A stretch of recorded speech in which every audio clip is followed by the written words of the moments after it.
요 정책이 대부분 이제 이 어떤 국가 정책이 추진되려면 법이 만들어져야죠. 재헌 국회 재정법률에 대해서 좀 알아놓으시면 됩니다. 이 재헌 국회는 임기가 몇 년이었다고 그랬죠? 2년이었죠. 그러니까 48년부터 시작을 해서 49, 50까지. 그렇죠? 여기 재정법률이 세 가지가 있는데 하나는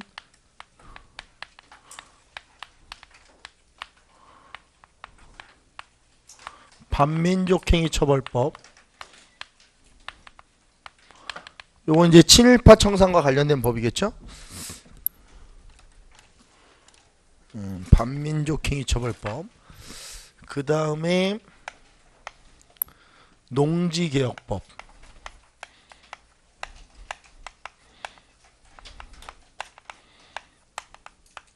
그 다음에 귀속재산처리법.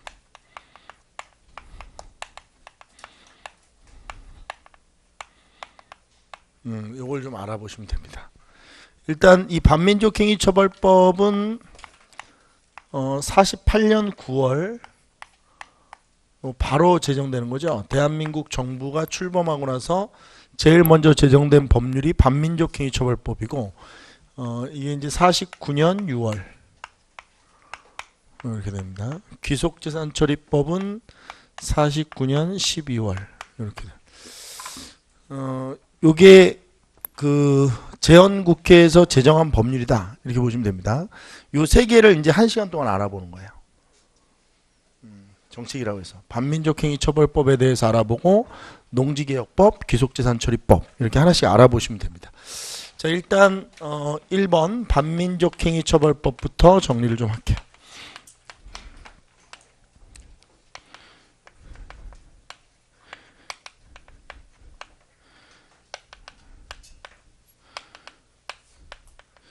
자, 일단 이 반민족행위처벌법에 대해서 알아본다는 것은 결국 뭐에 대해서 알아보는 거냐면 친일파 청산법, 그러니까 친일파를 청산하기 위한 거에 대해서 좀 알아본다는 건데 뭐 여러분들 상식적으로 알고 있겠지만 우리나라는 이게 제대로 되지가 않죠. 그렇죠? 한번 좀 정리를 해볼까요? 일단 반민족행위처벌법의 제정 배경을 좀 보면 일단 미 군정 시기에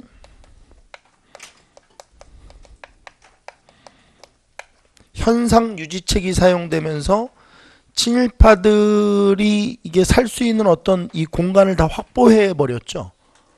왜냐면 이게 바뀌면 바로 이렇게 딱 처단을 해야 되는데 이게 살아남을 수 있는 공간을 만들어 주니까 이 사람들이 이제 결국 다 이게 요령껏 살아남는 거거든요. 미 군정 시기 현상 유지책. 우리 정광용 소설에 보면 껍빛단리라고 하는 소설이 있죠. 거기 보면 이렇게 뭐 친러, 친미, 친일 막 이렇게 자꾸 갈아타면서 자꾸 숨을 붙이면서 살고 있는 사람이 있죠. 주인공이. 친일파들이 거의 대부분 다 살아남았다는 거예요. 그래서 이걸 이제 우리 손으로 이제 처리를 해야 되는데 어떤 분들이 이제 얘기할 때마다 제가 반론을 제기하는데 이 사람들은 얘네들을 처벌할 이유가 없어요. 알겠습니까? 그러니까 물론 이제 미 군정이 현상 유지책을 하는 바람에 친일파들이 좀 살 수 있는 어떤 그런 것들이 확보되긴 했지만 그 책임을 얘네한테 물을 수는 없는 거죠. 얘네가 친일파를 처벌할 이유가 뭐가 있습니까? 얘네들은 아무 상관이 없는 애들이에요. 친일파 처벌과는. 그리고 이제 이게 중요한 거죠. 재정 배경은 결국 친일파를 청산함으로써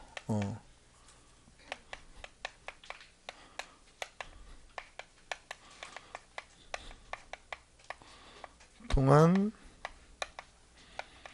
민족 정기 확립과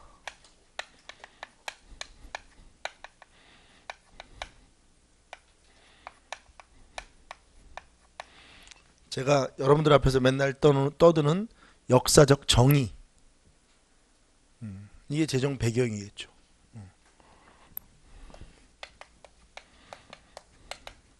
역사적 정의라는 게 뭐예요? 잘못하면 처벌을 받아야죠. 역사적으로. 용서해주고 이러면 안 되는 거예요. 우리 자꾸 너 그렇게 용서해주자고 그러는데 자꾸 그러면 안 돼요. 처벌을 해야, 이게 역사적 정의라는 게 뭐냐면 처벌을 해야 이후의 후손들이 절대로 그러지를 않아요. 우리 결론적으로 보면 우리나라는 단 한 명의 친일파도 처벌을 못한 나라거든요. 한 명도 처벌을 못해요. 단 한 명도. 근데 우리 같은 비슷한 그 예로 프랑스의 그 나치 부역 처벌 사례를 보면 일단 제일 많이 죽은 게 언론인들 다 죽어요. 프랑스는 언론인들부터 다 죽여버리거든요. 그러니까 이게 언론이, 지금도 프랑스는 언론이 얼마나 무서운지 몰라요. 다 죽여버렸거든요. 나치에 부역했던 사람들, 정의롭지 못한 일을 했던 사람들, 다 죽여버리죠. 그리고 살려두자라고 주장했던 그런 어떤 좀 미온적 태도를 취했던 사람들이 있는데, 그때 당시에 프랑스 의회에서 했던 말이 뭐냐면, 심정적으로는 살려두고 싶지만 이후에 프랑스를 위해 반드시 처단을 해야 한다는 거예요. 그게 역사적 정의죠. 그러니까 지금은 힘들지만, 지금은 이게 처벌을 하고 이렇게 죽여버리면 힘들잖아요. 심적으로. 죽이는 사람은 안 힘들겠어요? 죽이는 사람도 되게 힘들어요. 근데 이게 죽여야 된다는 거죠. 안 그러면 이후에 우리 후손들이 너무 고통을 받는다는 거예요. 그리고 이런 일이 있을 때 또 이런 일을 해도 된다는 어떤 판례를 만드는 거죠. 해도 살 수 있다. 역사적 정의 실현. 이게 이제 재정 배경이다. 이렇게 보시면 돼요. 밑에다 계속 한번 쓰세요. 여러분들. 9월 22일 이제 제정이 되죠. 반민족 행위처벌법이 제정이 돼요. 반민족 행위 처벌법이 제정이 되죠. 48년 9월 22일.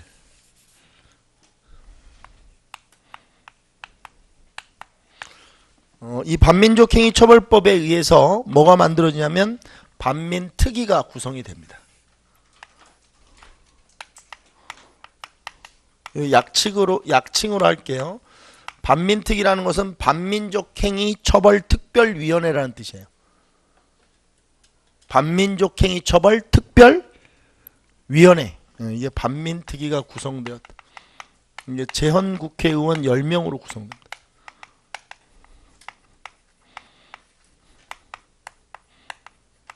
이건 이따가 좀 자세히 하기로 하고, 이 반민특위가 구성됐는데 요거를 이제 하나씩 볼게요. 위원장은 김상덕이라는 사람이 맡았고요. 김상덕 이런 거는 기억해 놓으면 뭐 때문에 쓰는 거냐면 사료 때문에 쓰는 사람. 위원장은 김상덕이고요.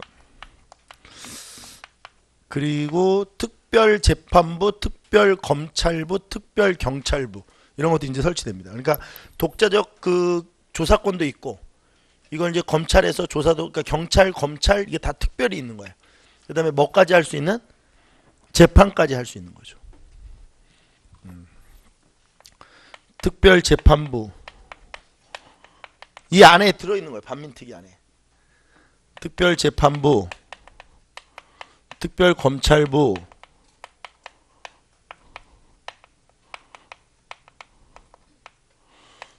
특별경찰부,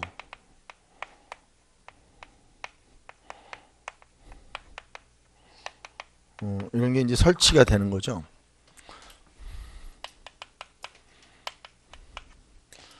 그래서 조사 활동이 시작이 돼요.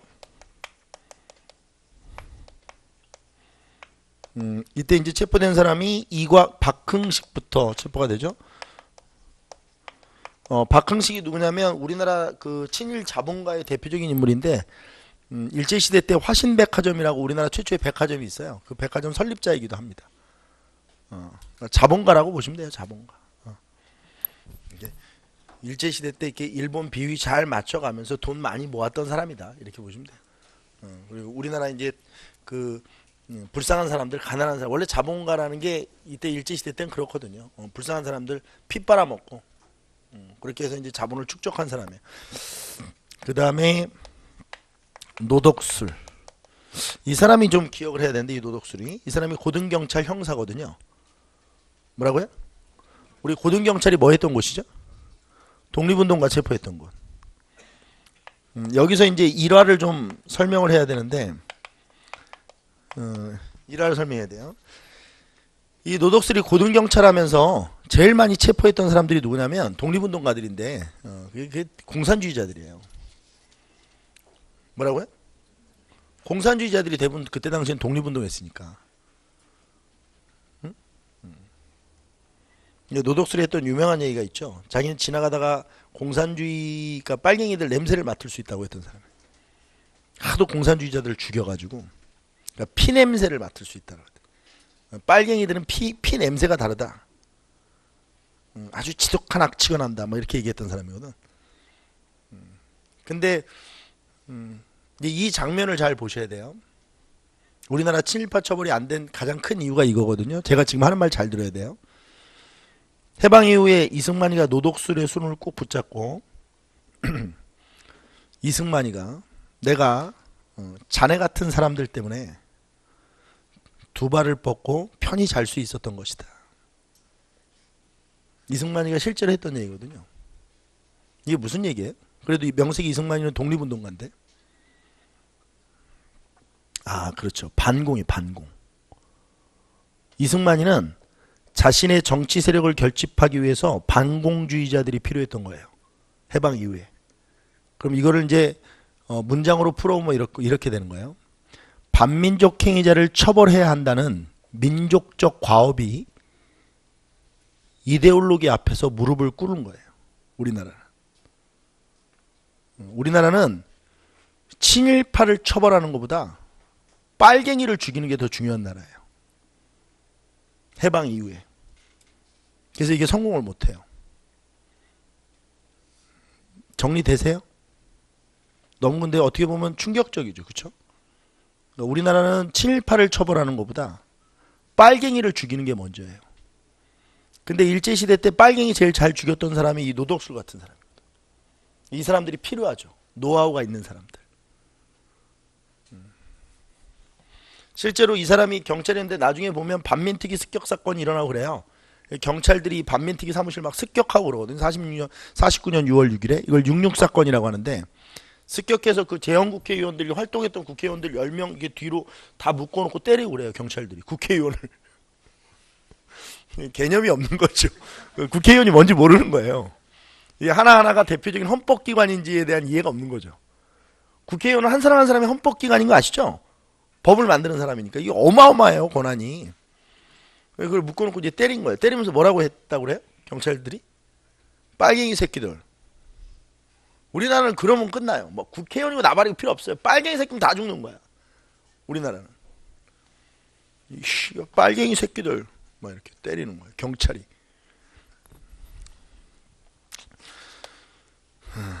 이런 새끼들. 이 사악한 새끼들. 저희 후손들이 잘 살고 있어요. 돈도 많고. 내 이름을 밝히진 않겠지만 기업들을 운영해 가면서.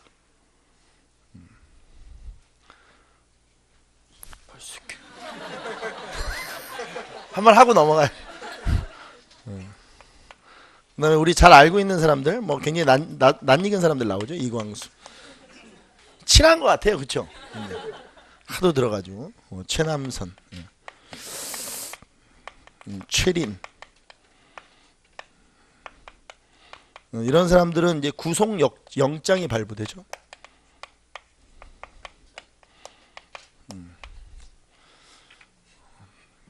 자, 이렇게 해서 쭉 진행이 되는데, 문제는 제일 중요한 게 이제 이승만 정부의 미온적 태도예요. 이 반민특위를 만들어서 활동을 하는데 정부가 지원을 해주지 않아요. 근데 아까 전에 얘기했지만 이승만 정부는 다 얘기했어요, 답을. 이승만 정부는 왜 이 반민특위 활동에 지원을 해주지 않았던 거예요? 아, 반공주의자들이 필요해요. 반공주의자들이 누구예요? 친일파라고 하지 말고 논리적으로 해야지. 자본주의자, 자본가들. 이승만은 자본가들이 필요해요. 그리고 정치를 하려면 뭐가 필요해요? 그래요. 이승만은 정치를 전공한 사람이에요. 그것도 미국에서. 정치를 하려면 돈이 필요해요. 그리고 자신의 세력을 결집하기 위해서는 반공주의자들이 필요해요. 이게 어떻게 보면 집권의 명분이고 정당성이니까. 다른 건 없어요. 우리나라에서 집권을 하려면 누구면 집권이 가능해요. 반공주의자면 집권이 가능한 거예요. 우리나라에서. 그래서 아직도 2017년에 몇십 년이 지났는데도 선거 때마다 그 프레임을 쓰는 거예요. 빨갱이라고. 저 사람 빨갱이라고. 막 그러고 공격하고 그러는 거예요. 참 재밌는 나라죠. 우리나라는. 처음부터. 그러니까 빨갱이라고 공격했던 사람들이 뭐예요? 잘 생각해보세요. 이게 빨갱이 이렇게 공격했던 사람들이 뭐냐고, 정체가. 그걸 잊으면 안 돼요. 알겠어요? 그걸 잊으면 안 된다고, 우리나라는. 현대 정치에서 빨갱이라고 공격을 했던 사람들의 이 정체성이 뭔지를. 그래서 중석이가 근대사 할 때부터, 그때 얘기할 때부터 계속 흥분하면서 얘기했던 거예요. 이런 역사가 깔려있기 때문에. 뭉치면 살고 흩어지면 죽는다? 개 풀 뜯어먹는 소리하고 자빠졌어. 이씨. 누구랑 뭉쳐? 이승만이가 했던 얘기 아니에요? 누구랑 뭉치냐고. 나쁜 사람이에요, 이승만은. 제가 바보와 나쁜 사람의 차이 얘기해줬죠? 바보는 생각이 없는 사람이고, 나쁜 사람은 정말 나쁜 사람이에요. GH하고 MB의 차이죠. 제가 볼 땐 그래요. 생각이 없는 분이고, 이 사람은 나쁜 사람이고. 좀 달라요, 스타일이. 그쵸? 스타일이 완전히 다른 거야. 나쁜 사람이고, 이승만이는 나쁜 사람이야. 왜냐면 머리가 좋거든. 정부의 미온적 태도. 자, 듣기 힘드신 분들은 귀 막으세요. 골 때린 새끼네, 저 새끼 저거. 수업하면서 귀 막으래. 정부의 미온적 태도. 에이씨, 더러워서 환불을 하든지 해야지. 자, 정부의 미온적 태도의 예를 좀 한번 또 들어볼까요? 첫 번째, 반민특위 공소시효를 단축시켜요. 그러니까 이게 뭐냐면 조사 활동 기간을 단축시킨다고. 너무 길다, 조사 기간이. 대충 짧게 하고 살펴보면 끝나.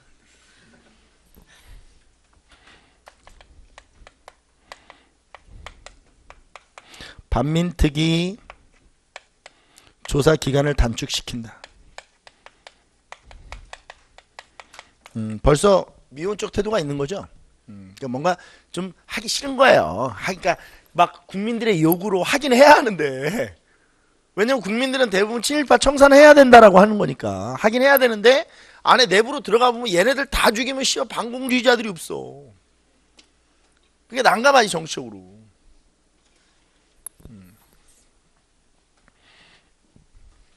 그리고 두 번째는, 잘 보세요.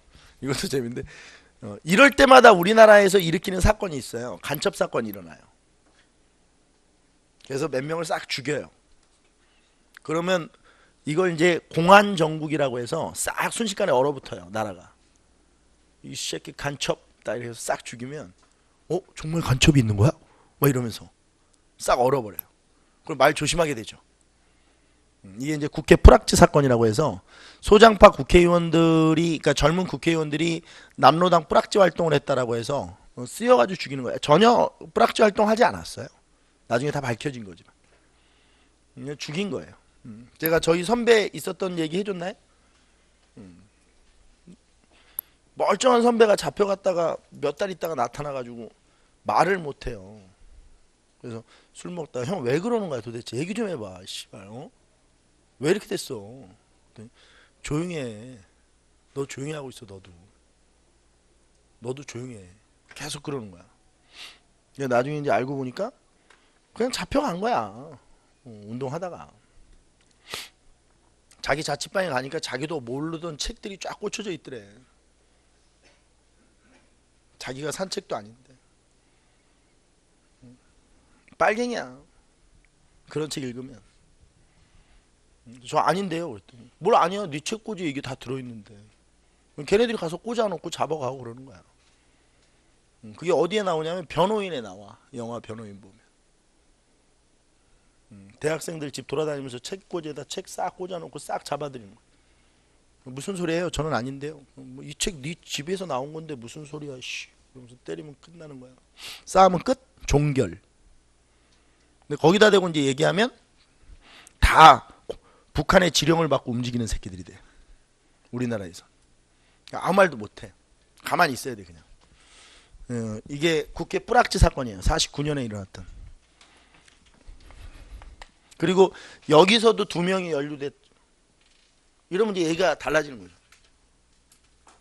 그렇죠? 왜냐면 북한은 아무래도 우리나라보다 친일파 처벌이 어떻게 했겠어요? 좀 적극적이었죠. 그렇다고 뭐 북한이 뭐 친일파 청산을 엄청 잘하는 건 아니에요. 북한도. 이게 잘못 알고 있는데 북한이 뭐 엄청 친일파 청산 잘한 거 알아요? 아니에요. 그러지 않아요. 걔네들 뭐 비슷해요. 도친 개친이야, 씨야, 둘 다. 근데 아무튼 북한 쪽이 우리보다는 친일파 청산에 좀 적극적이죠, 더. 왜냐면 얘네들은 사회주의 국가를 표방하니까 적어도 우리처럼 이제 반공주의자를 살려둘 필요는 없으니까. 이게 국회 뿌락지 사건이라고 하는 거예요.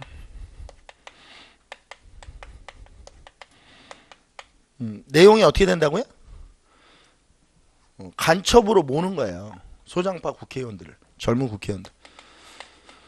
소장파 국회의원을 간첩 혐의로 씌워서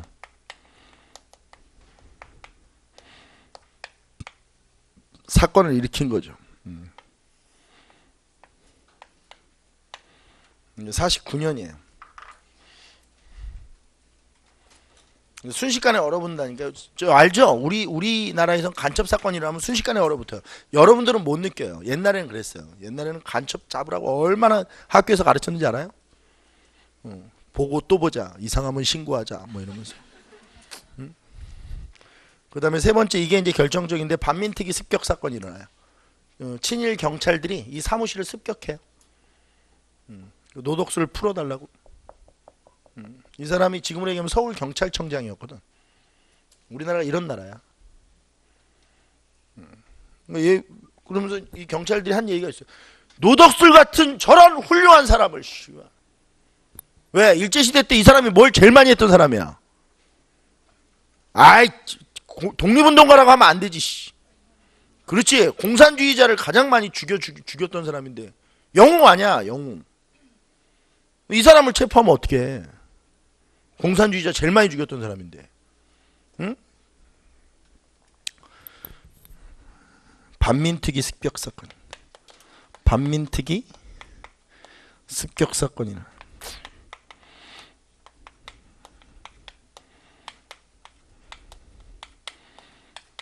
친일 경찰들이 주된, 친일 경찰의 주도로 일어나서 이걸 66 사건이라고 돼요. 7급 문제 보니까 뭐 66 사건 이렇게 나오더라고요. 자, 그럼 결과를 볼까요? 여기 밑에다.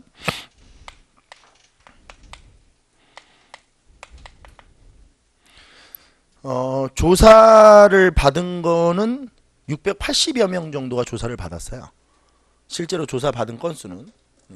근데 여기서 실형 선고를 받은 사람들이 있어요. 정말 띠떼끼들. 저 위에 있는 사람들. 이건 뭐 어떻게 할 수가 없는 띠떼끼들 있잖아요. 아무리 봐주려고 해도 정말 막 여기서 막 텐노헤이카 반사이 막 이렇게 다니는 애들.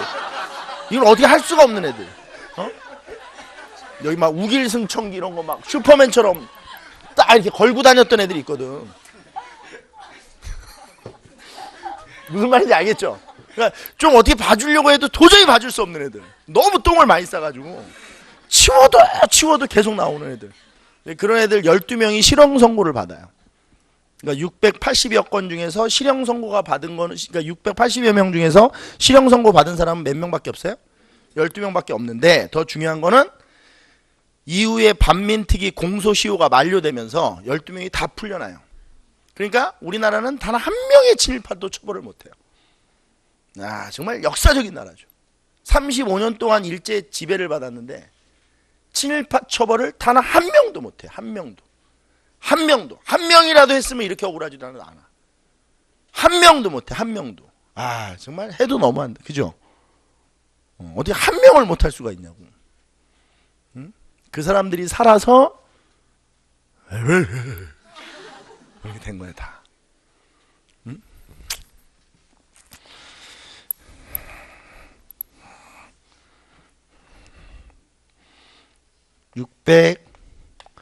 680여 명을 조사를 했고, 또 시험 문제, 실형 선고를 받은 사람이 있느냐 없느냐 이렇게 나오더라고. 낸 사람도 정신병자야. 내가 볼 때. 이게 뭐가 중요해? 실형 선고 내린 게 다 풀려나는데 한 명도 친일파가 처벌을 받지 못했다. 이게 이렇게 나와야 정답인 거지. 실형 선고를 12명. 아, 나 좀 말이 좀 가격해지는 것 같다. 어째. 이해하세요. 이거는 막 짜증이 나니까. 공소시효가 만료되면서 만료로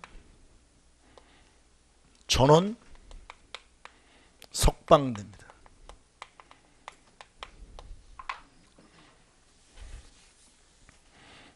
결과는 역사적 의의, 한 명도 처벌하지 못했다. 단 한 명도.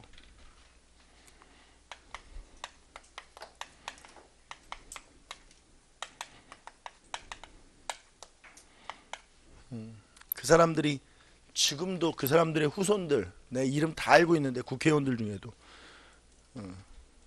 그 사람들 후손들이 저렇게 아직도 살아가지고 애국 보수를 외치면서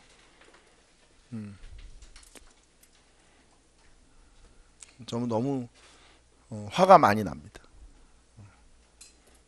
이렇게 제가 얘기했죠. 프랑스가 아까 전에 이렇게 순간의 고통이 있지만 이걸 하지 못하면 이후에 후손들이 엄청난 고통을 받는다는 게 프랑스 사람들은 알고 있었던 거예요.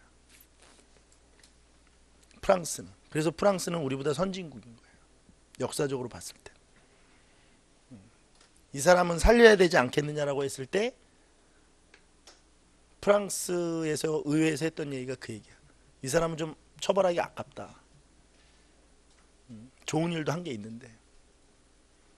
그때 프랑스 의회에서 했던 얘기가 그 얘기야. 지금은 매우 고통스럽고 힘들지만 이런 사람들을 살려줬을 때 전례가 돼서 우리 후손들이 너무 크게 고통을 받는다. 왜 뭐 요즘에 그러더라고요. 왜 문재인 대통령은 자꾸 무슨 뭐 5.18 진상규명, 뭐 국정원 뭐 댓글 사건 또 조사하고, 왜 군사이버 심리 전단팀을 왜 지난 일을 자꾸 들춰내서 조사하냐? 뭐 노무현 대통령에 대한 복수가 아니겠느냐? 정치 보복. 정말 정신 좀 차렸으면 좋겠어요. 정치 보복이라고 하는 건 뭐냐면 죄가 없는데 복수하는 걸 정치 보복이라고 하는 거예요. 죄가 있는 사람들을 처벌하는 거는 적폐청산이라고 하는 거야. 좀 용어를 잘 써줬으면 좋겠어. 근데 그걸 청산을 못하면 또 어떻게 돼? 우리 후손들이 두고두고 고통을 받아. 지금 여러분들 아들, 딸들이. 알겠습니까? 여기서 끝내야 돼. 저 상황들 여기서 끝내지 않으면 우리 아들, 딸들이 또 엄청나게 고통을 받고 산다고. 정의롭지 못한 사회에서. 그러니까 우리가 해줘야 돼. 그거를 힘을 실어주고. 사실은 그래야 되는 거야. 좀 역사를 배우면서 많은 것들에 대한 가치를 생각하게 되는데, 저는 제일 무서운 것 중에 하나가 아까 전에도 얘기했지만 이념이라고 봐요. 이념. 그러니까 이렇게 역사적 정의, 민족적 정기도 결국 이데올로기 앞에서 무릎을 다 꿇는 거거든요. 이데올로기가 그렇게 무서운 거예요. 부모도 죽이잖아요. 이데올로기는 부모도 죽여요. 응?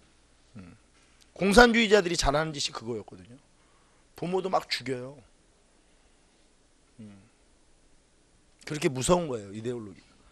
그러니까 제가 두려워하는 거예요. 여러분들이 나 죽일까 봐.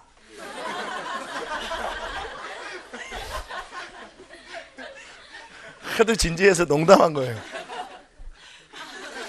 너무 진지해. 안 어울리게. 요게 반민족행위 처벌법이고, 그 다음에 당구장 표시 밑에다 좀 하나 하세요. 당구장 표시하면서 이 반민족행위 처벌법에서 가끔씩 이제 시험 문제 나오면 이 처벌하는 데 있어서 잘 되지 않았다는 얘기 아니에요. 이 웃긴 거 한번 볼게요. 이건 웃긴 게 아니고 우픈 건데,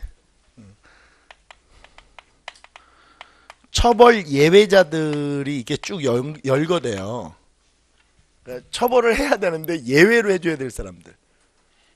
들으면 어이없거든요. 일단 첫 번째, 기술자들은 안 돼요. 기술을 가지고 있으면. 왜? 처벌하면 그 기술이 없어지니까 그 기술을 써야 돼요. 그러니까 대한민국을 이게 다시 만드는데 이 기술자들을 써야 되기 때문에 일제시대 때 기술자들 있죠. 뭐 공장에서 일하거나 이렇게 산업기술을 가지고 있는 사람들, 그런 사람들은 처벌 대상에서 다 제외돼요.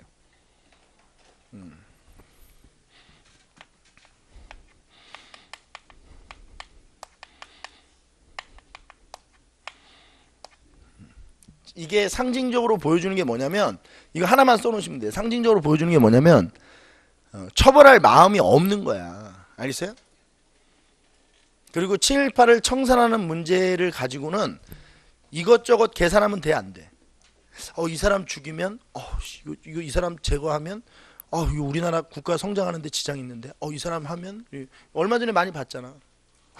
기업 회장을 이렇게 하면 그렇지 않아도 우리나라 경제가 어려운데 이런 논리거든, 다 논리가. 그래서 우리나라는 역대 재벌들이 처벌을 안 받는 거야. 그런 논리로. 말도 안 되는 논리죠. 기술자들은 왜 예외야? 응? 그리고 선생님들도 예외야. 학교에서 교육했던. 그 사람들 먼저 죽여야 돼. 응? 조선인 학생들 앞에 놓고 본인도 조선인이면서 일본을 위해 우리가 피를 흘려야 되지 않겠느냐고 떠들었던 그 선생들.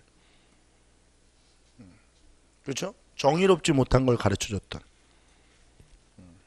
제가 매번 수업할 때마다 나중에 이제 민주주의 발전사 할 때도 그런 얘기를 제가 하는데, 정의롭지 못하게 살아라. 우리 역사는 그런 역사이니 이런 역사를 가르쳐주면 안 된다고. 알겠어요? 독립운동을 하면 3대가 망하고 친일을 하면 3대가 잘 먹고 잘 산다. 이게 우리나라 역사적 교훈이거든. 그러니까 이런 교훈을 만들어주면 우리 후손들은 더 힘들어져. 적어도 애들은 정의로운 데서 살아야 되지 않겠어요? 정의로운 데서. 여러분들, 저는 믿어 의심치 않은데 여러분들 어머님 아버님 같은 분들이 행복하게 잘 사는 나라가 돼야 돼요. 여러분들 어머니 아버님 생각해 보세요. 눈물 나지 않습니까? 그들의 삶이? 저는 그렇습니다. 그렇게 정직하게 사는 사람들, 여러분들 아버님 어머니처럼 정직하게 사는 사람들, 정직하게 애들 키우면서 나쁜 짓 안 하고 남의 물건에 손 안 대고. 그렇잖아요. 여러분들 어머니 아버님 대부분 그렇게 살지 않아요? 그리고 아들 딸들 앉혀놓고 동네 앞에 치킨집에서 괜찮다, 힘내라. 아빠가 있잖아. 아빠 아직 젊어. 1년 더 해봐.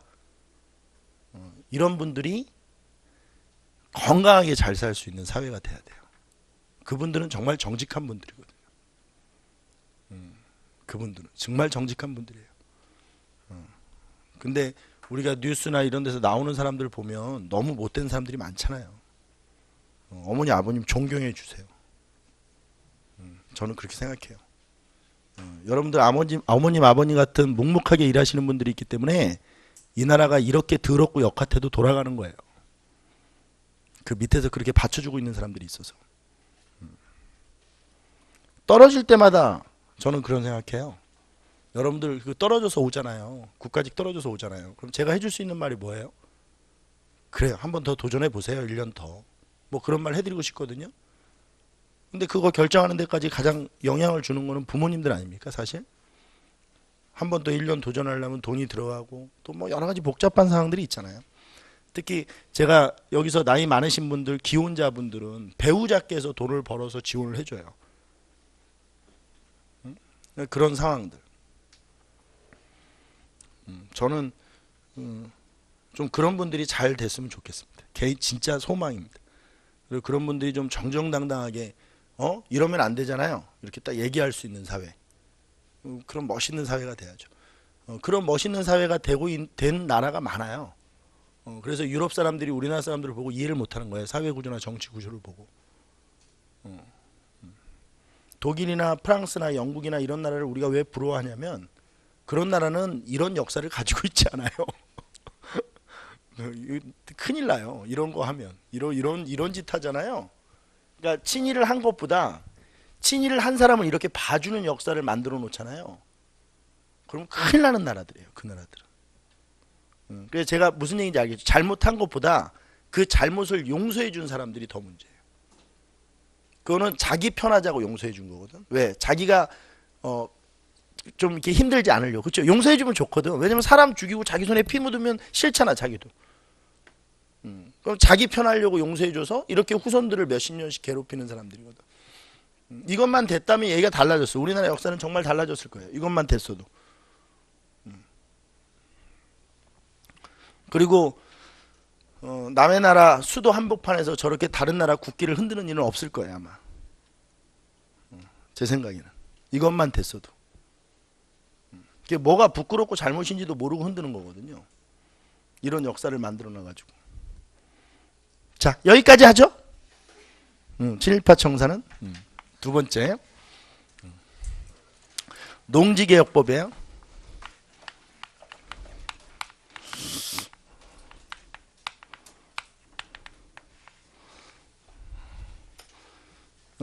이 농지개혁법은 자 볼게요. 49년 6월에 이제 제정이 돼서 이거는 이제 시행되는 게 좀 중요한데 50년 3월에 시행이 돼요. 그러니까 이거는 이제 농지 개혁이 된 거죠. 농지 개혁이 50년 3월에 된 거예요. 자, 그러면 이것도 하나 좀 정리를 해 봅시다. 농지개혁법의 제정 배경? 배경이라고 씁시다. 그냥 개혁법이 배경, 만들어진 배경. 일단 첫 번째는 북한이 토지개혁을 단행한 것이 영향을 줘요. 북한이 토지개혁을 미리 했었죠. 김일성이. 아까 전에 제가 막 흥분하면서 얘기했던 북한의 토지개혁. 이게 배경이에요.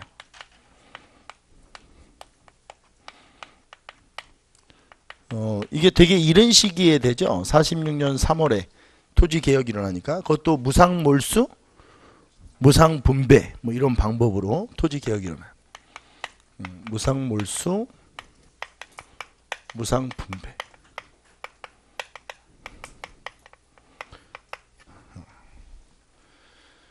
그리고 두 번째 배경은 일단 이거는 당연히 해야 되는 일이에요. 왜냐하면 경자 유전의 원칙을 실현하는 건데 이거는 조선 후기 때 중농학파들 때부터 계속했던 얘기 아니에요. 아니 농사를 짓는 사람이 땅을 갖고 있는 게 맞는 거지. 그것도 더군다나 농지는 다른 땅은 몰라도 뭐만큼은 농경지만큼은 그래서 이걸 농지개혁이라고 하는 거거든요.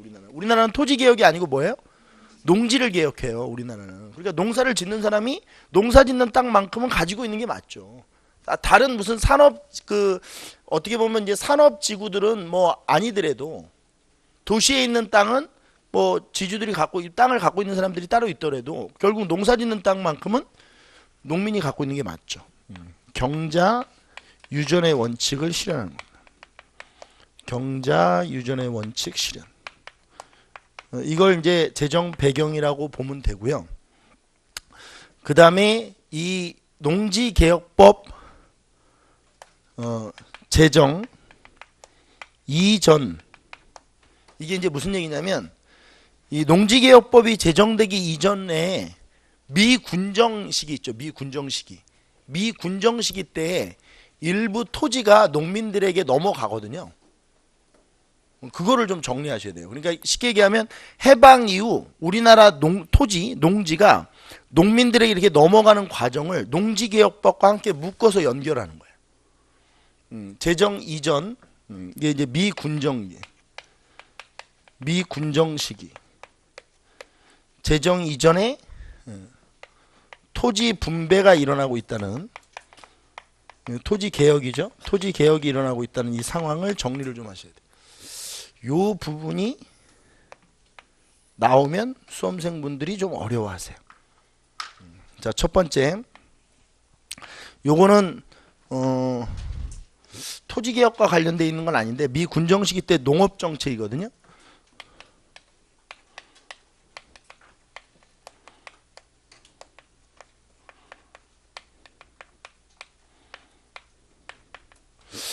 이게 최고 소작료 결정의 건, 한 건, 두 건 할 때 그 건이에요.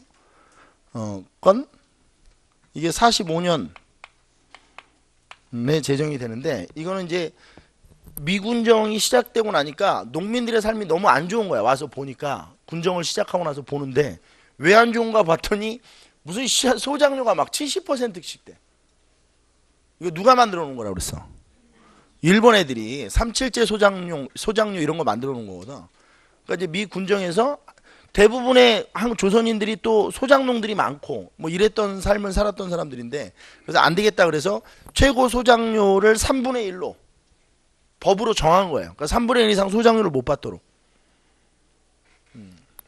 이해되세요? 소작료 3분의 1. 요걸 정한 거예요, 이렇게.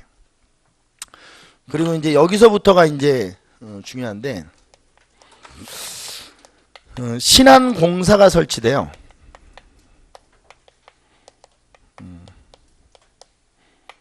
46년 2월에 신안공사가 설치는데, 이 신안공사는 뭐 하는 거냐면 귀속재산을 관리하는 회사예요.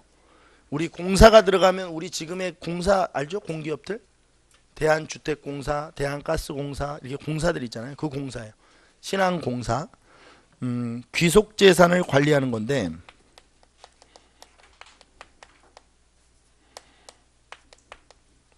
이 귀속재산이 뭐냐면 적산재산이라고 해서 일본인들이 가지고 있던 재산이에요. 근데 해방되니까 일본인들이 가버리니까 이 일본인들이 소유하고 있던 것들은 주인이 없잖아요. 주인이 없어졌으니까. 그럼 이 재산들을 관리하는 거예요, 이 신안공사가. 대표적으로 이제 현금 같은 거, 동산 같은 경우는 가지고 갔을 테니까 뭐 없겠지만 부동산들은 그대로 내버려 두고 갈 수밖에 없죠. 그럼 이제 제일 많은 게 토지들이에요. 일본인들이 엄청나게 토지를 가지고 있었거든요. 그러니까 이 토지는 다 주인 없는 땅이 된 거죠. 그러니까 이거를 이제 귀속재산이라고 해서 미 군정이 받은 거예요. 관리하기 위해서 신안공사를 설치한 거죠. 귀속재산. 일본인 소유의 재산. 일본인 소유의 재산. 간단하게 얘기하면 그런 거죠. 그러니까 귀속돼요. 그러니까 주인이 없으니까 바로 귀속된 재산들. 정부로. 그 얘기예요. 근데 이 귀속재산 관리가 왜 중요하냐? 자, 보세요. 이 귀속재산을 관리하면서 미 군정에서 뭘 했냐면, 토지가 많아. 일본인들이 가지고 있던 토지가. 근데 미 군정을 운영하려면, 미 군정도 정부니까 운영하려면 재정이 필요하잖아요. 근데 세금을 걷으려고 보니까 세금을 못 걷겠어. 상황이 너무 열악해서. 그렇잖아요. 뭐 우리나라 사람들이 뭐 이렇게 어렵잖아요, 사정이. 그러니까 이 사람들한테 세금을 걷어서 재정을 운영하기가 어려우니까 미 군정에서는 이 귀속재산을 일부 파는 거예요. 그래서 재정을 확보하는 거죠. 이해됩니까? 이러면서 이제 토지가 농민들에게 넘어가요, 일부가. 값싸게 파는 거죠, 값싸게. 그러면 이제 어떻게 파는 거냐면, 일본인 지주 밑에서 소작지고 있던 사람 있잖아요. 그 소작지를 그 사람에게 그냥 파는 거야. 그게 가장 간단한 방법이죠. 그리고 그 사람들도 그게 좋지. 자기가 농사 짓고 있던 땅인데 주인이 없어졌는데 그걸 그대로 자기가 사서 농사를 지면 되는 거 아니에요. 그리고 값싸게 주는 거야, 미국에서. 근데 대신 이제 돈을 내야 돼, 일부분이라도. 그럼 또 미 군정은 미 군정대로 그걸 가지고 재정을 만들고. 자, 볼게요. 귀속재산을 처리해요. 토지를 처리하죠. 토지를 값싸게 불화를 해서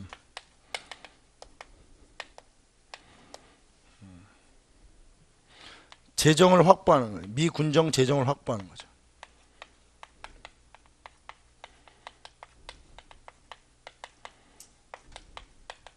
어렵지 않아요. 뭐 되게 어려운 개념이 아니에요. 그러니까 토지를 팔아서 미군정 재정을 확보했다. 그러다 보니까 이 농지개혁 이전에 이미 우리나라는 뭐가 이루어지고 있었다는 건 얘기예요. 토지가 농민들에게 이렇게 하나 조금씩 넘어가고 있었다는 얘기를 하는 거예요. 그러니까 우리나라 문제 풀 때 조심해야 될 게 농지개혁법이 되면 농민들에게 토지가 분배되는 게 아니고 농지개혁 이전부터 우리나라는 농민들에게 토지가 이렇게 넘어가고 있었는데 그 넘어가는 이유에 대해서 지금 설명하고 싶은 거예요. 제가. 그 다음에 중앙토지행정처.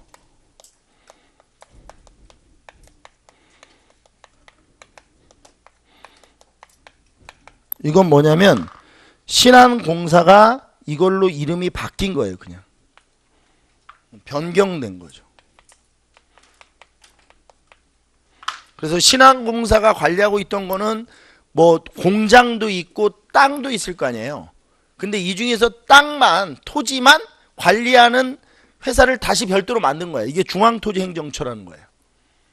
그럼 이 중앙토지행정처에서도 뭐를 한 거예요? 그대로 뭐를 한 거예요? 이거를 그대로 한 거예요. 이거를 이렇게 하시면 돼요. 이걸 그대로 한 거라고. 이렇게 신한공사에서 했던 일을 중앙토지행정처도 그대로 한 거예요. 그래서 이게 재정 이전에, 다시 한번 재정 이전에 뭐가 이루어지고 있다? 토지 분배가 이루어지고 있다. 자, 그 다음에 이제 실시를 좀 볼게요. 이게 이제 시행이 되는데 이 시행되는 과정을 좀 볼게요. 우리나라의 농지 개혁은 일단 조건이 있어요. 농지 이외의 토지는 개혁 대상에서 제외되는 거예요. 그럼 농지 이외의 토지가 뭘까요? 일단 임야, 그 다음에 산업부지, 주택부지 이런 것들은 토지 개혁 대상이 아니에요. 농지 외 토지는 제외된다. 농지에만 해당되는 거예요. 그 다음에 두 번째, 이게 토지 분배하는 방법인데 유상 매입, 유상 분배 방식을 써요.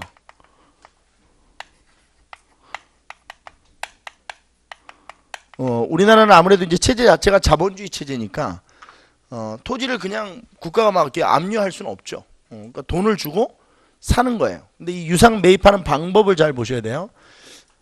한 사람이 3정보 이상의 땅을 갖지 못하도록 하는 거예요. 정보는 토지 단위라고 보시면 돼요. 토지 단위. 정보는 뭐라고요? 토지 단위라고 보시면 돼요. 1정보가 한 1000평 정도 되니까 이게 적은 땅은 아니거든요. 근데 3정보 이상의 땅을 못 갖게 하는 거예요. 3정보 이상의 토지는 정부가 매입을 하는 거예요. 정부가 유상 매입을 해요. 이거 이따가 그림 좀 그려드릴게요. 그대로 써만 놓으세요. 그리고 농민에게 이제 분배를 해주는데 분배를 해줄 때 어떤 식으로 분배하냐면 이제 돈을 받거든요, 정부가. 근데 이 가격을 어떻게 측정하느냐? 받은 토지에서 생산되는, 그러니까 농민이 토지를 받았을 거 아니에요? 그럼 이 받은 토지에서 생산되는 생산량의 150%를 땅값으로 정하는 거예요. 그러니까 예를 들어서 내가 받은 땅에서 1년에 100가마가 생산된다. 그럼 이 땅값은 얼마로 정해지는 거예요? 150가마로 정해지는 거예요. 그럼 150가마를 정부에게 내면 이 땅은 이제 온전히 자기 땅이 되는 거죠. 생산량의 150%, 1.5배죠. 150%를 땅값으로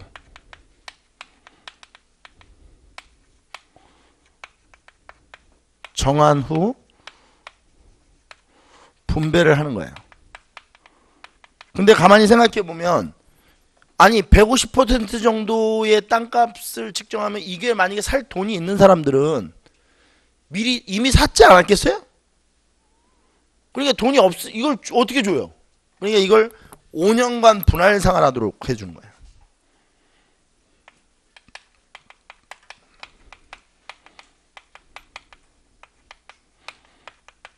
5년간 뭐 하도록? 그러니까 아까 전에로 얘기한 100가마니 정도가 생산되는 걸 받으면 땅값이 150가마니죠. 그럼 5년 동안 분할 상환하면 1년에 얼마씩 갚으면 되죠? 30가마니까 이게 이런 거랑 비슷해. 이게 소장료 내듯이 그냥 내면 5년 있으면 자기 땅이 되는 거죠. 그리고 이거는 이제 배우신 분들은 이 방법이 바로 박지원의 한전론이에요. 토지 상한선. 한 사람이 가질 수 있는 토지의 양을 제한시켜 놓는 거거든요. 이게 뭐라고요? 박지원의 한전론을 모델로 하고 있는 거예요.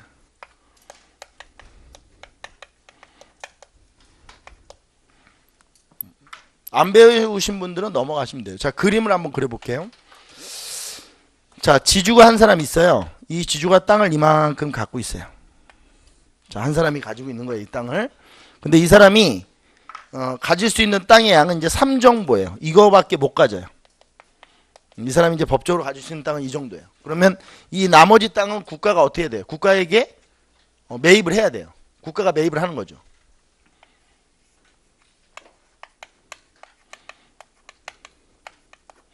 유상 매입하는 거예요.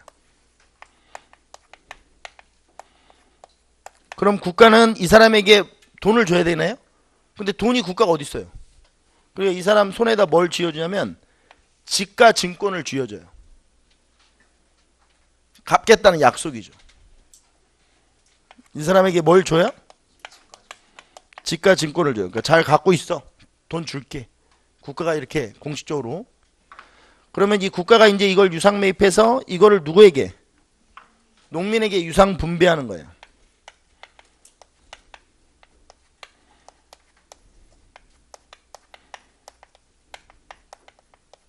농민에게 유상 분배하는 거죠. 그럼 이제 이 사람이 5년간 분할 상환하면 예를 들어 30가마를 줬다. 그럼 이 30가마를 누구한테 주는 거예요, 국가가? 이렇게 주는 거죠. 주면 주고. 그럼 이제 자기가 도장 찍어주고 이렇게 주면. 지가증권이 무슨 말인지 이해돼요? 이렇게 해서 시행이 돼요. 그러면 밑에다 또 쓰세요.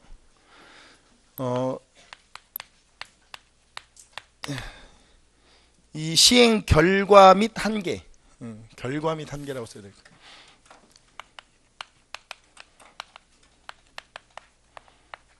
결과 및 한계를 좀 볼게요.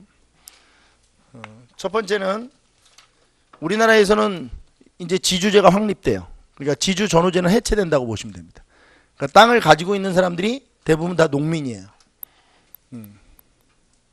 점진적으로 지주제는 해체되었다.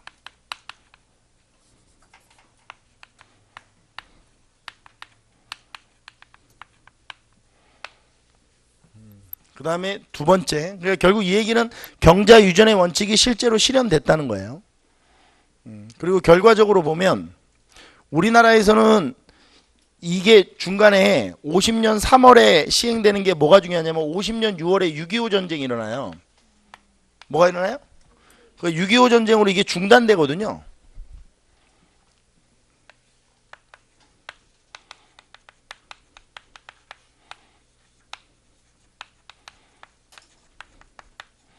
전쟁 이후 다시 시행돼요. 근데 이 과정에서 어떤 일이 일어나냐면 이 6.25 전쟁 과정에서 이 지가증권이 휴지로 변하는 경우가 있어요. 예를 들어서 우리나라 땅인데 북한 인민군이 점령했어. 그리고 또 북한 인민군이 점령했을 때 우리나라 농민들 이게 지가증권 가지고 있는 사람들 이건 대한민국이 없어지면 이건 뭐 되는 거야? 이거 어떻게 할 거야?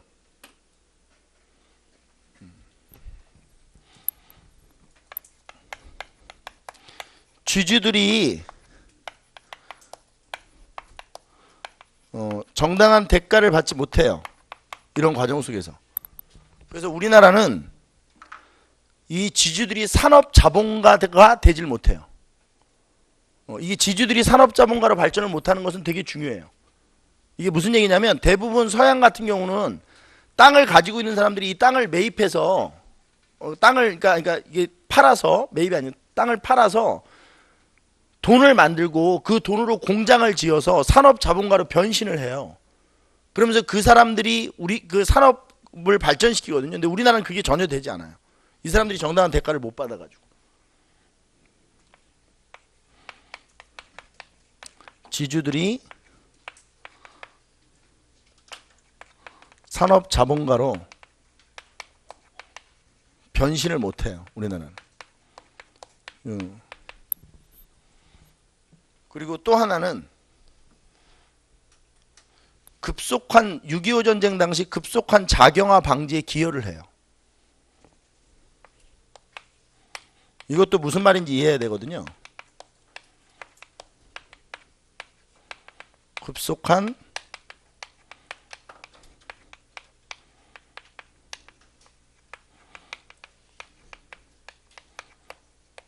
이게 무슨 말일까요? 만약에 토지가 분배되지 않았다면, 농지가 분배되지 않았다면 북한 인민군이 왔을 때 농민들이 되게 좋아했겠죠. 이해돼요? 쉽게? 그러니까 토지가 우리나라 사람들이 토지를 받지 못했다면 북한 인민군이 우리나라 들어왔을 때 좋아했을 거 아니에요. 근데 우리나라 농민들이 열심히 싸우거든요. 북한 인민군을 상대로. 그건 뭐가 있었기 때문에 그래요. 땅을 갖고 있었기 때문에 그래요. 땅을 지키려고 싸우는 거죠. 그래서 6.25 전쟁 당시 급속하게 작용화되는 것에 대해서 이 농지개혁법이 방지를 하는 그런 효과를 갖게 되는 거죠. 그 다음에 또 볼게요. 이건 이제 한계인데 이 농지개혁 시행 이전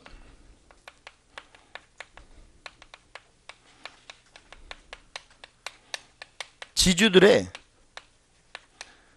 대비가 다 있어요. 그래서 농지개혁 대상 토지가 굉장히 별로 없어요. 이 3정부 이상 토지에 해당되는 사람이 없다고. 이 많은 땅을 갖고 있던 사람이 이미 대비를 해놔서.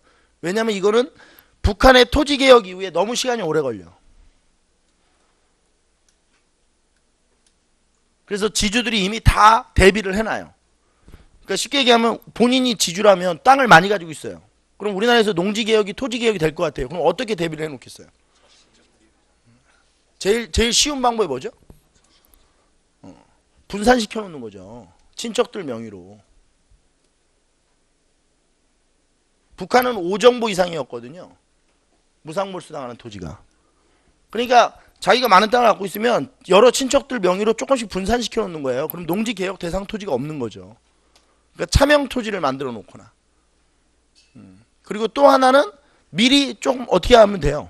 팔아버리는 거죠. 그냥 다. 시간이 이렇게 오래 걸리니까.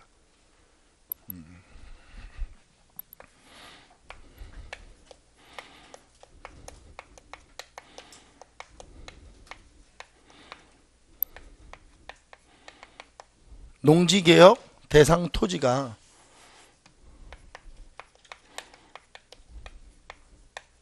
토지 면적이 적었다는 거예요. 면적이 작았다 이렇게 해야 되나? 이런 것들이 결과 및 한계 농지개혁법입니다. 그 다음에 이거는 간단해요. 마지막 세 번째 귀속재산 처리법에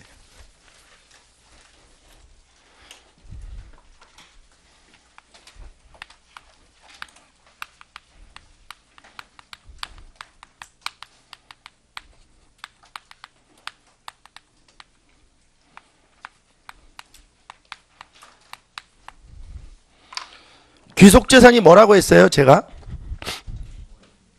일본인이 소유하고 있던 재산.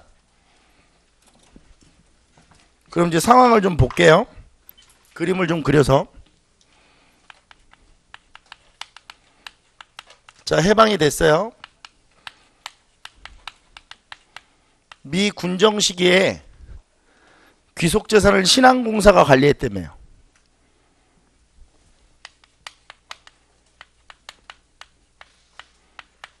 이해돼요?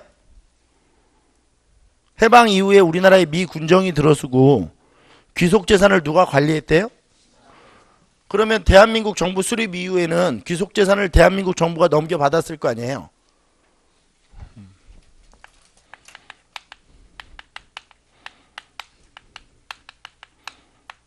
그렇게 넘겨받았을 거 아닙니까? 그러면 자 보세요. 이 대한민국이 그 많던 일본인 소유의 땅, 일본인이 가지고 있던 공장, 이걸 어떻게 해야 돼? 이걸 처리를 해야 될 거 아니에요.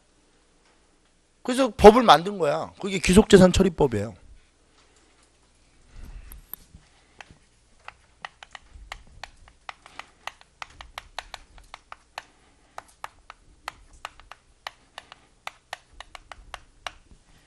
뭐 간단하죠, 내용은. 근데 문제는 자, 한번 볼게요. 이제 예를 들어볼게요.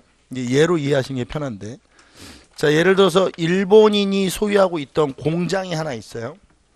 자, 이게 공장이에요. 지금으로 이제 편하게 얘기해 볼게요. 이게 공시가격, 그러니까 이제 산출을 해봤을 때 이 공장의 가격은 뭐 예를 들어 10억 정도 된다고 봅시다.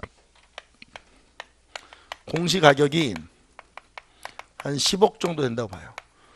근데 이 10억을 귀속재산을 처리를 해야 되는데, 국가에서는 이걸 처리를 해야 되는데, 이거를 10억을 주고 살 사람이 우리나라에 있겠어요? 누가 돈이 있어 우리나라에? 없을 거 아니에요. 그러니까 이제 공시가격이 10억이 딱 떨어지면 이거를 얼마에 불화를 하냐면 하프로 불화하는 거야. 5억으로. 그러니까 실제 공장 가격이 몇 억인 공장을, 10억인 공장을 몇 억에 주는 거야. 5억에 불화를 하는 거야. 여기 불화라는 말이 자꾸 나오는데, 불화라는 말은 정부가 가지고 있는 재산을 민영화시키는 걸 불화한다고 그래. 개인에게 파는 걸. 이해돼요? 정부 재산을 개인에게 넘기는 걸 뭐라고 그래요? 불화했다, 이렇게 얘기한다고. 그럼 5억에 이제 불화를 하는데, 5억에는 그럼 살 사람이 있어? 없어. 우리나라 사람 중에 5억이 있는 사람이 어딨어, 해방 이후에. 없다고. 그럼 이걸 어떻게 하냐 이거야. 이걸 팔긴 팔아야 되는데. 30년 상환, 뭐 이런 법을 만들어. 이 5억을 30년 동안 상환하면 돼. 그리고 금리도 놀라지 마세요. 2% 미만, 2%대야. 그러니까 5억을 빌려주는 거야. 그러니까 거저 주는 거야. 근데 30년 동안 갚으면 되는데 연 금리도 2%대 미만이야. 근데 이때 당시에 물가 상승률이 거의 17% 이러거든요. 그러니까 금리보다 물가가 더 뛰는 거네? 그럼 이거는 그냥 오히려 받으면 돈을 버는 거죠. 이자보다 물가 상승률이 더 높으니까. 그리고 얼마나 이걸 싸게 하냐면 30년 상환인데 무슨 거치 기간도 막 10년씩 줘. 그러니까 10년 거치 20년 상환 이러면 10년 동안은 뭐만 내면 되는 거야? 이자만. 원금은 안 내도 돼. 근데 보세요. 내가 이 공장을 만약에 이제 샀어. 5억에. 근데 나는 돈이 한 푼도 안 들어가네. 안 내도 돼. 그러니까 10년 동안 뭐만 내면 되는 거야? 5억에 대한 2%대 이자만 내면 되는데, 이 공장을 가동하면 한 달에 내가 얻는 수익이 한 3억 4억씩 돼. 한 달에. 실제로 그랬다고. 이걸 사면, 받으면 내가 한 달에 여기서 발생되는 수익, 그러니까 노동자들 월급 다 주고 나 혼자 받아가는 돈이 3억 된다고. 이 순이익이. 근데 이자는 30만 원이야. 예를 들어서. 그렇게 되는 거거든 지금 상황이. 물가 상승률 이런 거 다 감안했을 때. 그럼 이거 받으면 완전 작살이네. 누구에게 조금은? 아, 뭐 계속 친일파라고 그래. 누구에게 줘? 이 법을 만든 사람들이 누구야? 그럼 재형 국회의원들 조카들도 있고 친척들이 있을 거 아니야. 이 법 만들기 전에. 걔네들한테 다 가는 거야. 특혜로. 그래서 이렇게 만들어진 게 우리나라의 뭐야? 재벌이야, 재벌. 지금 저기 삼성 같은. 이병철이가 설탕 공장을 받은 거야. 여기서 설탕을 만들기 시작해. 제1제당이지. 그렇게 되는 거야. 제일모직 이런 거 다 여기서 받은 거야. 모직 공장, 설탕 공장. 이병철이가. 그거 받아가지고 그렇게 한 거야, 다.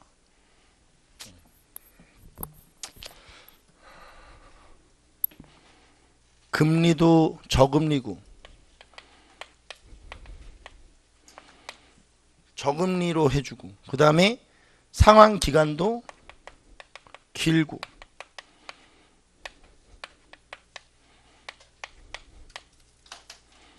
상환 기간도 장기 상환이라고. 장기 상환 방법이고.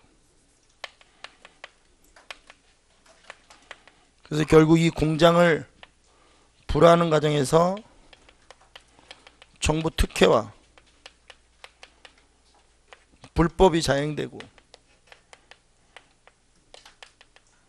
결국 이게 우리나라 초기 재벌을 탄생시키는 거예요.